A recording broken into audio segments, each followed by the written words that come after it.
hello everyone अन्यटी व्लगले सकलोके स्वागतम जनालो एया काति बिहु उपलक्षे आमी घरले गई आसुगे আগদিনাখন গৈ আছো এয়া ভিডিও মই পিছতে এডিট কৰি আছো আৰু পিছতে দি আছো কাতি বিহুৰ আগদিনা এনেদৰে আমি ঘৰলে সকলো গলো তাৰ পিছত ইভিনিঙত এয়া তুলসীত নতুনকৈ নাই ৰোৱা আৰু তুলসী যি জোপা আছিল সেই জোপাই এনেদৰে ধুনীয়াকৈ মুচিছো আৰু ইয়াতে চাকি বন্তি জ্বলোৱা হ'ব আৰু তাৰ পিছতে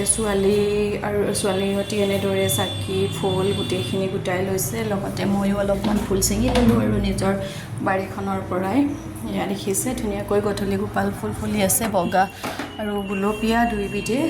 বৰ ধুনীয়াকৈ ফুলি আছে এয়া এপাহ দুপাহমান ফুল গোটাই ললো আকৌ আমাৰ আগৰ পৰা চলি আহিছে নিয়ম অমিতাৰে চাকি দিয়া এই অমিতাখিনি এনেদৰে পাৰি মানুহজনে ধুনীয়াকৈ কাটি থৈ দিছে লগতে কলপাত দুখিলামান গোটাই ললো এয়া হ'ব আমি পথাৰত চাকি দিবৰ কাৰণে বাকি এয়া গৈ আছো পথাৰলৈকে বুলি প্ৰথমে পথাৰতে চাকি গছি জ্বলাই লমগে আৰু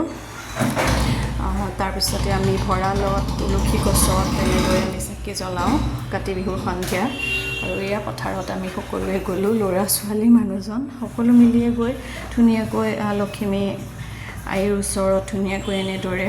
লক্ষ্মী আইৰ ওচৰত চাকি জ্বলাই লৈছোঁ আৰু তাৰপিছত সন্ধিয়া সময়তে আৰু এয়া তুলসীৰ তলত ফুল চুল দি ধূপ চাকি জ্বলাই তুলসী মাক সেৱা জনালোঁ এয়া এনেদৰে মই সেৱা কৰাৰ পিছতে আকৌ ছোৱালীহঁতিও লাগি গ'ল সেৱা কৰিবৰ কাৰণে দুইজনীয়ে দেখিছেনে তাহাঁতি বৰ ফূৰ্তি পায় এনেদৰে আচলতে পূজা অৰ্চনা কৰা কামটো তাই বহুত বেছি ভাল পায় তাৰপিছত যিহেতু ধনতেৰছৰো আছিল দিন সেইদিনাখনে গতিকে আমি এনেদৰে যিখিনি আমাৰ সোণ ৰূপৰ গহনা অলংকাৰ অলপ দি আৰু লগতে সৰুকৈ এটা আঙুঠি আনিছিলোঁ ছোৱালীৰ বাবে এয়া দি আমি পূজা চূজা কৰি ল'লোঁ এয়া আকৌ নেক্সট ডে ককাৰ যিহেতু সকাম আহি আছে এমাহৰ পিছত সেইটোৰ কাৰণে এয়া আমাৰ ছায়াপুং যিহেতু লাগে বনাবৰ কাৰণে ৰাতিপুৱাই গ'লোঁ ময়ো সহযোগ কৰিবৰ কাৰণে 3:30 বজাতে আৰু তাৰপিছত আমি পিছদিনাখন পিছদিনা নহয় সেইদিনাখনৰ ইভিনিঙৰ পৰা ষ্টাৰ্ট কৰিলোঁ মৰণা দেখিছে পুৰণা ধানখিনি আছিল ভঁৰালতে বহুত দিন মৰণা মাৰিব পৰা নাছিল যিহেতু নতুন ধান কাটিবলৈ হ'বই গতিকে ভঁৰালত জেগা নাই আৰু সেইটো কাৰণে পুৰণাখিনি এনেদৰে মৰণা মাৰি দিছোঁ আৰু এয়া যিহেতু আমাৰ চোতালখনো সৰু ককাহঁতৰ চোতালতে ধুনীয়াকৈ ট্ৰেক্টৰেৰে ধানবোৰ নি তাতে মৰণাখিনি মাৰিছোঁ আৰু সেয়া দেখিছেনে কষ্টকৰ কাম হয় যিসকলে সহায় কৰিছে তেওঁলোকক থেংক ইউ তেওঁলোকৰ সহায়ৰ বাবে আজি কাতি বিহুৰ পিছতে মানে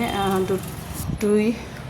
ট্ৰেক্টৰ ধান আনি ধুনীয়াকৈ মৰণা মাৰি লৈ এয়া একেবাৰে ৰেডি হৈ গ'ল আজৰি হ'বলৈ অলপ সময় বাকী আৰু এয়া কষ্টটোতো হ'লেই বাৰু কিন্তু কামখিনি হৈ গ'ল আৰু এতিয়া নতুন ধান থ'বৰ কাৰণে টেনশ্যন নাই মৰণা মাৰিলোঁ তাৰপিছত এয়া ইভিনিঙৰ সময়ত পূৰা ভাগৰে জুগৰে অলপমান ক্লিপ ধৰি ৰাখিছিলোঁ ভিডিঅ'টো কেনেকুৱা পালে জনাব বাই বাই